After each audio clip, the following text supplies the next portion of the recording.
नमस्कार मंडळी. तर आज आपण उन्हाळी वाळवणातील वर्षभर स्टोअर करता येणारे 3 किलोच्या प्रमाणात सांडगे म्हणजेच मिश्र डाळीचे कोरोडे इथं बनवत आहोत.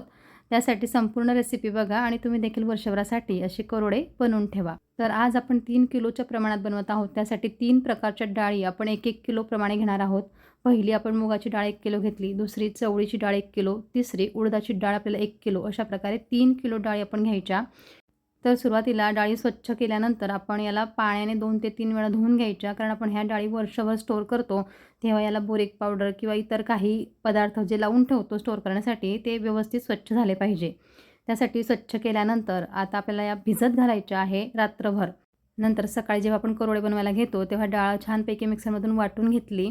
त्यामध्ये 2 चमचे मीठ आणि 3 चमचे म्हणजे आम्हाला तिखट कोरडे आवडतात त्यामुळे भरपूरसं तिखट घातलं आहे. 2 चमचे हळद घातली आहे. भरपूर अशी कोथिंबीर, लसणाची पेस्ट घालून आपण हे व्यवस्थित मिक्स करून घ्यायचं. तर लसूण हा आपल्या आवडीप्रमाणे तुम्ही घालू शकता. इथं मी अर्धी वाटी लसूण मिक्सरमधून जाड बारीक असा फिरवून मग यामध्ये घातलेला आहे. आता सगळे जिन्नस व्यवस्थित आपल्याला मिक्स करून घ्यायचे आहे. व्यवस्थित फेटून घ्यायचं आपल्याला हे मिश्रण. कारण जेवढं आपण याला फेटाल तेवढे आपले जे कोरडे आहे छान पोकळ होतात. म्हणून इथं 5 ते 10 मिनटं छान फेटल्यावर आता याचे आपण कोरडे पाडणार आहोत. तर तुम्ही आता बघू शकताय आम्ही हे टेरेसवर एक खाट टाकली आहे. त्यावर एक कॉटन ओढणी टाकून मग हात ओला करत आपण हे मिश्रणाचे कोरडे अशा प्रकारे टाकून घ्यायचे. तर मंडळी काही कठीण नाही, अगदी सोपी रेसिपी आहे. फक्त मिश्रण आपण छान व्यवस्थित फेटलं तर कोरडे खूप छान पोकळ होतात, हे तुम्हाला पुढे समजेलच.